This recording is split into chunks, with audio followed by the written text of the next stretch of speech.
Yeah, thank you for the introduction. So I'm gonna present joint work with Felix, Thierry, and Freek today. And so let us go. So first, to give you an overview of what I'm going to present. So first, we work in what is called synthetic stone duality informally, so using pen and paper, no formalization so far. And so what is synthetic stone duality? Well, for this overview, it's just homotopy type theory plus a bunch of axioms. I will explain them later. And so in this context, what we're interested in is cohomology. So to give you a very quick overview of what is cohomology. So if you're given a natural number, a type, and an abelian group, depending on this type, you can define a certain group, which you call the nth cohomology group of X with coefficient in A. And so just to give you a very rough intuition about those groups, they measure failure of the axiom of choice for X. So in the sense, if the type X has choice, then all its cohomology group for n strictly bigger than 0 vanish. So yeah, and so previously this was actually presented by Freek at the last types. And so what we did was that we showed that in this synthetic stone duality setting, it was possible to study stone spaces and Compact-Hausdorff spaces synthetically. And then we proved that we had some result about the first cohomology of a Compact-Hausdorff space with coefficient in Z. And so what I want to talk about today is extending this to all cohomology group for all n, all x, and I mean x, Compact-Hausdorff, and a family of countably presented abelian group. Okay, and so how will we do that? So first I will introduce synthetic stone duality, stone space, and Compact-Hausdorff space. Then I will explain cohomology in homotopy type theory very briefly. Then I will present the so-called overtly discrete types, which we will use as coefficient for the abelian group. And we will show, so there is this condensed type theory due to Barton and Comlin, which has a certain amount of axioms. So there is a notion of Compact-Hausdorff space, which is assumed, a notion of overtly discrete types and some axiom between them. And we will show that in our context, those axioms are actually theorem that you can prove. And then using this result, so what do these axioms mean? Very roughly, they mean that if you have Compact-Hausdorff space and a family of overtly discrete types over it, then their dependent product is well behaved. And then I will explain that this extends when you look not at dependent product, but at higher cohomology groups. And so, by the way, this result here agree with this one because an abelian group is overtly discrete if and only if it is countably presented. Okay. So first, synthetic stone duality, stone spaces, and Compact-Hausdorff spaces. So stone space, in this context, we define this simply as a type that merely is a sequential limit of finite type. So, okay, very simple definition. So a first example is the Cantor space, so the type of binary sequence. And so why is it a sequential limit of finite types? Well, because you can look at a sequence of n of I bits, and you have that the limit of those types are indeed infinite sequence, and those types are finite. Okay, so another example, a little bit more complicated, it's what I call the compactification of n. So it's the type of binary sequence, but that hits one at most once. And so it's a stone space as well. How can we see this? So here the limit is a little bit more complicated, but the idea is to similarly look at sequence of n bits, but this time with at most 1, 1. So to begin with, you have the empty sequence, there's only one. Then you choose the first bit, it can be 0 or 1. But if you choose 1, since you know that the sequence has at most 1, 1, you know that the next bit has to be 0 and 0 and so on forever. But if you choose 0, then you have 2 options for the second bit. Either you take 1 and then you have to choose 0 forever, or you choose 0 and so on. And so then the limit of this diagram, it corresponds to infinite branch in the trees, in the finitely branching tree that I've sketched here. And so yes, so we see that we can embed the natural number into an infinity. So we send 0 to the first infinite branch, 1 to the second, and so on. We also have an extra branch, which is the one with only value 0, which we call infinity. And then there's some relationship, there will be some relationship between this infinite branch and the natural number branch. So it's not just n plus 1, it's a more complicated type. So now let me present the axiom. So the first one I call the Scott continuity. So it says if we have a tower of finite type and a map from their limit to 2, we know that the map actually factor through one of the finite type. And so from the point of view of trees, it means we have a finitely branching tree. We have a map from the set of infinite branch in it to 2. And we know that there's actually a natural number k, so that the map just look at the first k node of the infinite branch. So it's a form of continuity. It's also an anti-classical principle. And for example, with an infinity, it means that if we have a map from an infinity to 2, and the branch with only 0, the map has value 1 at the branch with only 0, then it has value 1 at all branches, but finitely many, since the value is just determined by looking at a finite prefix. But okay, so the second axiom we have is pretty well known. It's Markov principle. So it's for a family of decidable proposition, we have this formula. So while the first axiom was anti-classical, this one is very much classical. Then we also have the weak Koenig's lemma. So here we formulate it with tower of finite types. But if we formulate it as finitely branching tree, it simply says that if I have a finitely branching tree with infinitely many nodes, or equivalently arbitrary long branch, then it merely has an infinite branch. Okay. Then I add dependent choice. And the last axiom we have, which is the most exotic, is a local choice for stone space.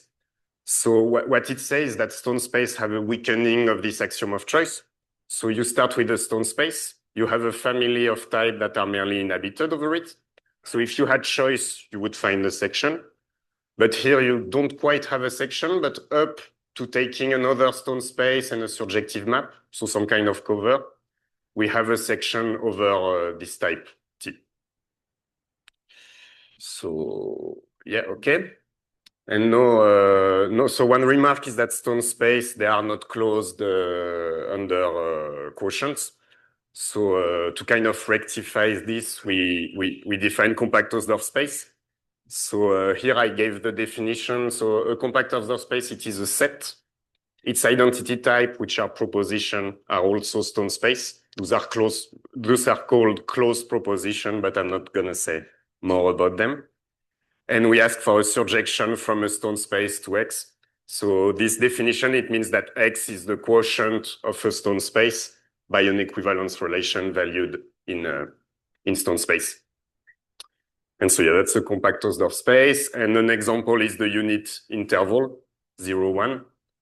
And it's actually a quotient of a infinite binary sequence where you have to quotient by saying if a sequence ends with 1 and infinitely many 0, it's the same that 0 and infinitely many 1. And you can check that this is a compact Hausdorff space.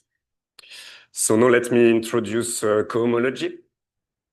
So first we fix an abelian group. We define Ka0 to be A, very simple.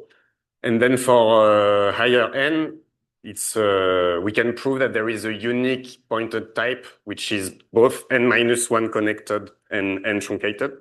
So it means that nothing interesting happened in this type below dimension n-1 or over dimension n. So everything happens in dimension n. And we also asked that, so this is the loop space of the type. And so we asked that the nth loop space, so the n-dimensional slice is precisely A. And this is called the nth delooping of A. And so those are in some sense very simple type in the sense that all that happens happens in one dimension. Now we can define cohomology. So we take a natural number, a type, an abelian group. We define the cohomology group simply as the set truncation of those dependent maps. So it's something akin to a map from X to A, except that we have delooped the type A. Yeah, and so why cohomology? It's a question people ask from time to time. And so to give let's say a homotopy type theorist point of view about it, I would say two important points is that, so you know, I mentioned that cohomology group by obstruction to choice. But it's even more constructive than that in the sense that if you know that some cohomology group vanish, then you know that some choice problem of a specific form have a solution. So you can use this to find section to specific map. And the other remark is that there exists a lot of tools to actually compute those types, know that they are vanish, and then get a section. Enough question? Yeah. You said that KAN is one zero connected before n. Yeah. When you take the value, you take the zero condition, you get something different. No, you actually get something interesting. Even if the type X is a set, which is perhaps intuitively surprising, but actually you can send a set into higher dimensional type in non-trivial ways.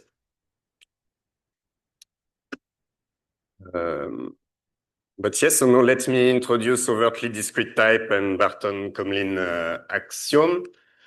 So recall that we want a class of abelian groups such that this is well behaved for X compact Hausdorff. So okay, what we will do is use overtly discrete abelian group. What does overtly discrete mean? Well, a type is overtly discrete if it is a sequential colimit of finite type. So it's the dual of stone space. We had sequential limit before, now we have sequential colimits. And it's a remark that an abelian group is overtly discrete, if and only if it's countably presented. This I will not say more about it. And then there is the Barton-Comlin's axiom that we can prove. So the first one is called Tikhonov. So it's say you have a product of compact Hausdorff space indexed by an overtly discrete set. Then the product is compact Hausdorff. This one is fairly easy to prove. Much more interesting for us and which require a bit more work, we have the dual to Tikhonov. So this time you have a product of overtly discrete type indexed by a compact Hausdorff, and this one is overtly discrete. So here it already says that maps from compact Hausdorff to overtly discrete are well behaved in some way. But actually we have much better than this. So I need to define a category to be able to state. So the object of the category, it's a compact Hausdorff space and a family of overtly discrete type over it. The arrow, you don't need to think too much about it. They are just defined so that taking pi of an object gives a covariant functor. So you need to go the opposite direction in the source and the regular direction in the target. And then the theorem we can prove is that this pi functor commutes with sequential colimits. So having a pi functor like this commuting with colimits is a very rare phenomena because it means that limit in the source becomes colimit in the whole thing, and colimit in the target becomes colimit outside. So yes. And then let me explain the result we have. So first I need to define Čech cohomology. So a Čech cover for a compact Hausdorff space, it's just a stone space and a surjection. recall that by definition of Compact-Hausdorff, any Compact-Hausdorff space has a Čech cover. That's part of the definition. Then given such a cover, well, we can define those groups, which are called the Čech cohomology group. So here I'm not going to go into details, but the idea is that, for example, this H1, it's the kernel of this map, quotiented by the image of this map. And so here the point, yes? Yes. So here the point is simply that we don't have higher types anymore. It's just sets in an abelian category, so it's somewhat easier to compute.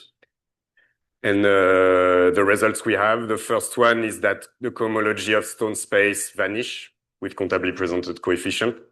And the second one is that given a Čech cover, the Čech cohomology agree with the regular one, which in part means that it doesn't depend on the choice of cover. And let me just give two quick examples of application. The first one is that the interval is actually acyclic in the sense that it's higher cohomology vanish.